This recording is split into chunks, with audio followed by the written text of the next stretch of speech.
আলাইকুম। নবম শ্রেণী গণিত নতুন কারিকুলাম বার্ষিক পরীক্ষার সিলেবাস অনুযায়ী ত্রিকোণমিতি বিষয়ে আজকের আলোচনা। দেখো, ত্রিকোণমিতি বিষয়ে জানতে হলে সর্বপ্রথম কিন্তু আমাদের সমকোণী ত্রিভুজ সম্পর্কে জানতে হবে। সমকোণী ত্রিভুজ হলো যে ত্রিভুজের একটি কোণ 90 ডিগ্রি তাকে সমকোণী ত্রিভুজ বলা হয়।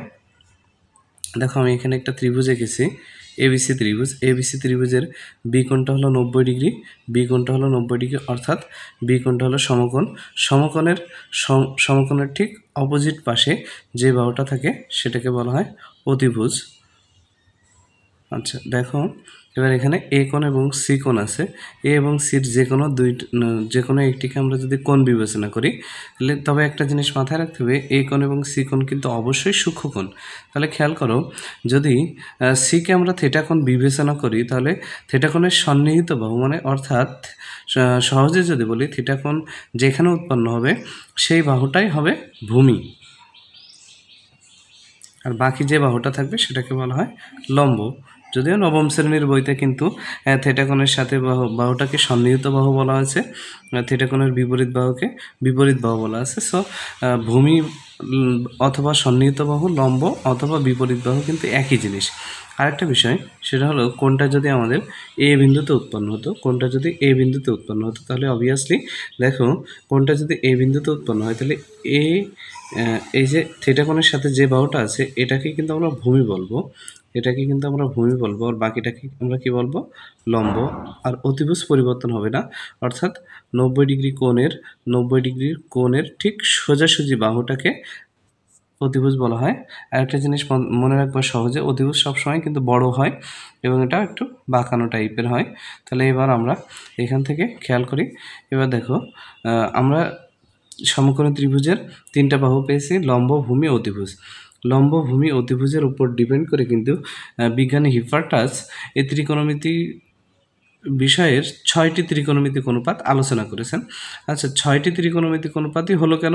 বিষয়টা হলো, দেখো, লম্বের সাথে অতিভুজের একটা অনুপাত, অতিভুজের সাথে লম্বের একটা অনুপাত, অর্থাৎ এখান থেকে আমরা 2টা পাই। লম্বের সাথে ভূমির একটা অনুপাত, ভূমির সাথে লম্বের একটা অনুপাত, এখান থেকে আমরা বাকি 2টা পাই। ভূমির সাথে অতিভুজের একটা অনুপাত, অতিভুজের সাথে ভূমির একটা অনুপাত, এখান থেকে আমরা বাকি 2টা পাই, অর্থাৎ মোট মিলায় কিন্তু 6টা। এই 6টা কিন্তু ত্রিকোণমিতিক অনুপাত আলোচনা করা হয়েছে। এই 6টা ত্রিকোণমিতিক অনুপাত খুব সহজে বোঝার জন্য আমরা 3টা বাংলা কথা যদি মনে রাখি, তাহলে দেখো, 3টা বাংলা কথার জন্য আমরা 3টা ট্রিক্স অ্যাপ্লাই করব। সেটা হলো, 1 নম্বর, সাগরে লবণ অনেক, সাগরে লবণ অনেক। 2 নম্বর, কবরে কবরে ভূত অনেক। 3 নম্বর, টেরা লম্বা ভূত, টেরা লম্বা ভূত। তাহলে এখান থেকে আমরা প্রত্যেকটার প্রথম অক্ষর নিয়ে কাজ করব। দেখো, সাগরে লবণ অনেক, সাগরে লবণ অনেক। তাহলে এখানে প্রথম অক্ষর কি আছে, দন্ত সহায়িকা। দন্ত সহায়িকার সাথে ত্রিকোণমিতিক অনুপাত সাইনের মিল আছে। সাইন থিটা সমান লতে হয় লম্ব, অতে অতিভুজ। আচ্ছা, দেখো, কবরে ভূত অনেক, এখান থেকে আমরা পাই কজ সমান ভূর সাথে ভূমির সম্পর্ক, ভূমি বাই অতিভুজ, অতে অতিভুজ, ভূতে ভূমি। এবার দেখো, নিচে তোমরা এটা বুঝতে পারছো, ট্যারা লম্ব ভূত বলতে আসলে এখান থেকে ট্যানকে বোঝানো হয়েছে, ট্যান ইজিক্যাল টু লম্ব বাই ভূমি। দেখো, এখানে আমি 3টা লিখেছি, এই 3টার সাথে আরও 3টা সম্পর্ক আছে। এই সম্পর্কগুলো যদি আমরা লিখি, তাহলে আমরা এখান থেকে লিখতে পারি, সাইনের সাথে কোসেকের সম্পর্ক আছে, ট্যানের সাথে কটের সম্পর্ক আছে, কজের সাথে সেকের সম্পর্ক আছে। তাহলে এই সম্পর্কের আরও কয়টা সূত্র আমরা এখানে তৈরি করতে পারি। তার আগে আমরা একটু লিখি, যেহেতু সাইনের সাথে কোসেকের সম্পর্ক আছে, তাহলে সাইন যা হবে কোসেক ঠিক তার উল্টো হবে। অর্থাৎ সাইন সমান যদি লম্ব বাই অতিভুজ হয়, তাহলে কোসেক সমান হবে অতিভুজ বাই লম্ব। দেখো, যদি কজ সমান ভূমি বাই অতিভুজ হয়, কজের সাথে সেকের সম্পর্ক আছে, তাহলে সেক সমান অতিভুজ বাই ভূমি হবে, অতিভুজ বাই ভূমি।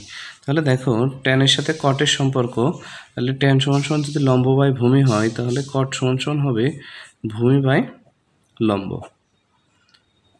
এবার দেখো, আরও কয়েকটা সূত্র আছে আমাদের, সেটা হলো, আমরা জানি sine theta is equal to 1 by cosec theta. আচ্ছা, এটা কিভাবে হয়? এটা কিন্তু সূত্রের সাহায্যে প্রমাণ করা যায়। কিভাবে দেখো, আমরা জানি সাইন সমান সমান লম্ব বাই অতিভুজ। এবার একটা জিনিস খেয়াল করে সবাই, 1 বাই, আমরা কোনো কিছু যদি 1 বাই লিখি তাহলে অবভিয়াসলি সেটা উল্টায় যায়। তাহলে 1 বাই লিখলে কি হবে? অতিভুজ বাই লম্ব। তাহলে আমরা জানি অতিভুজ বাই লম্ব মানে হলো কোসেক, অর্থাৎ 1 বাই কোসেক। তাহলে আমরা পাচ্ছি কি sine theta is equal to 1 by cosec theta. এভাবে কিন্তু পর্যায়ক্রমে সকল সূত্রগুলো আলোচনা করা যায়। সকল সূত্রের ব্যাখ্যা কিন্তু এইভাবে দেওয়া যায়। সাইন সমান সমান লম্ব বাই অতিভুজ। তাহলে এখান থেকে আমরা লিখতে পারি 1 বাই অতিভুজ বাই লম্ব। আমি আবারও বলছি, যদি 1 বাই লেখা হয় তাহলে সেই রাশিটা উল্টায় যায়। তাহলে 1 বাই অতিভুজ বাই লম্ব 1 বাই কোসেক থিটা। কোসেক কেন আসলো? কারণ অতিভুজ বাই লম্ব মানে কোসেক থিটা। তাহলে সাইন থিটা সমান সমান পেলাম কি আমরা? 1 বাই কোসেক থিটা। তাহলে নিশ্চয়ই আমরা এখান থেকে বুঝতে পারছি যে cosec theta is equal to 1 by sine theta হবে। Same cos theta is equal to হবে 1 by sec theta. Sec theta is equal to হবে 1 by cos theta. Tan theta is equal to হবে 1 by cot theta. Cot theta is equal to হবে 1 by tan theta. Tan theta সমান সমান আরও একটা সূত্র আছে। ট্যান সমান সমান আমরা জানি sine by cos theta. Cot সমান সমান আমরা জানি cos theta by sine theta. তাহলে আমরা এখান থেকে শুরু থেকে যদি আমরা বলতে চাই সূত্রগুলো, দেখো, সাগরে লবণ অনেক, কবরে ভূত অনেক, সেই 13 নম্বর ভূত। তাহলে এই তিনটা কথা যদি আমরা মনে রাখতে পারি তাহলে খুব সহজেই ত্রিভুজের সাথে ত্রিকোণমিতিক অনুপাতের যে সম্পর্কগুলো আছে সেগুলো আমরা কিন্তু বুঝতে পারবো। তাহলে দেখো, সাগরে লবণ অনেক, এখান থেকে আমরা লিখতে পারি সাইন থিটা সমান সমান লম্ব বাই অতিভুজ।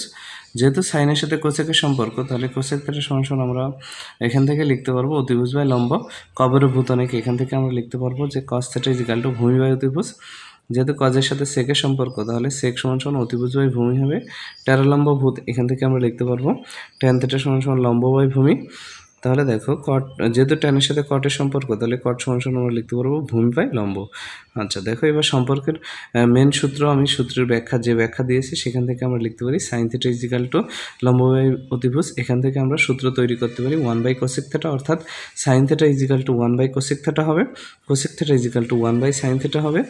বিকজ একটা জিনিস আমাদের মনে রাখতে হবে, সেটা হলো কার সাথে কার সম্পর্ক। সাইনের সাথে কোসেকের সম্পর্ক, কজের সাথে সেকের সম্পর্ক, ট্যানের সাথে কটের সম্পর্ক। তাহলে সাইন সমান সমান হবে 1 বাই কোসেক থিটা, কোসেক সমান সমান হবে 1 বাই সাইন থিটা, কস সমান সমান হবে 1 বাই সেক থিটা, সেক সমান সমান হবে 1 বাই কস থিটা, ট্যান সমান সমান হবে 1 বাই কট থিটা, কট সমান সমান হবে 1 বাই ট্যান থিটা। আর ট্যান এবং কটের আর দুইটা এক্সট্রা সূত্র আছে। ট্যান সমান সমান sign by cos theta, cot সমান সমান কস বাই সাইন থিটা। নবম শ্রেণীর ত্রিকোণমিতি বিষয়ে এই সূত্রগুলো কিন্তু তোমাদের বইয়ে আলোচনা করা আছে। আশা করি সবাই বুঝতে পেরেছো। তোমাদের যদি কোনো টপিক্সে প্রবলেম থেকে থাকে তাহলে আমাকে জানালে ইনশাল্লাহ আমি সেই বিষয়ে ক্লাস দেওয়ার চেষ্টা করব। ধন্যবাদ সবাইকে।